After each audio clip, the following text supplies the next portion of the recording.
Was of is daar tye in jou lewe wat jy regtig nie wil weghardloop? Weg van jou eie leef- en werksomgewing, jou sukkelende verhoudings, verantwoordelikhede, die gesukkel om finansiëel kop bo water te hou, jou eie menswees, ander se pyn. Soos op 'n stadium toe die hooi op my vurk berghoogte was en my hart op 'n laagtepunt was, toe skryf ek die gebed, moed vir môre. Here, ek voel dikwels om na niksland weg te hardloop, weg van almal en alles, sodat ek tyd kan hê vir myself, vir U. Maar nou Here, nou staan ek in alles land waar ek alles vir almal moet wees, myself en U verloor.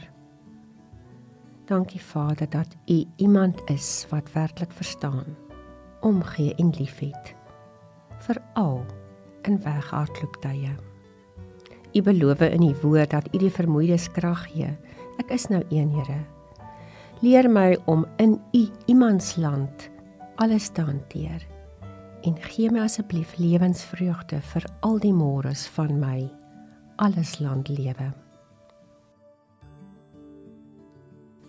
As jy vandag die behoefte het om eintlik net 'n dag of wat vir jouself te hê waar jy aan niemand verantwoording hoef te doen nie, geen pliglys het nie, kan doen net wat jy wil, dan wil ek jou bemoedig met die volgende.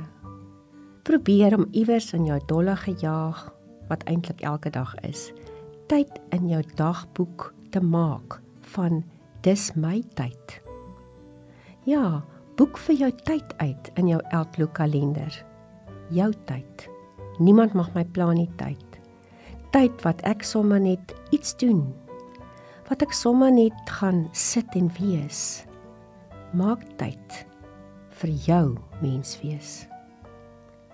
Maak seker dat hierdie uitgeblokte stilwordtyd ruimte laat vir jou menswees, vir dit wat vir jou lekker is, en doen dit dan. Gebruik hierdie tyd om jou hart voor jou Vader neer te lê. Woorde is nie nodig nie, hy weet reeds. Jy kan maar net by hom opdaag.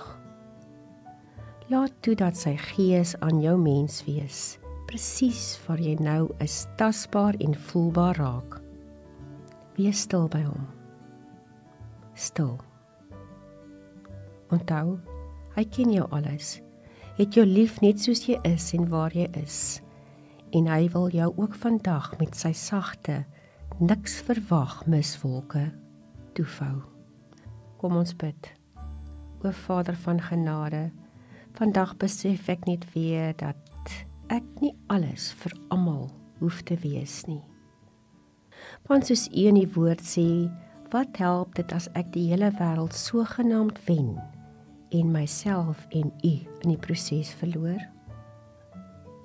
Here, help my om tyd te maak vir my, vir U, vir ons. Amen.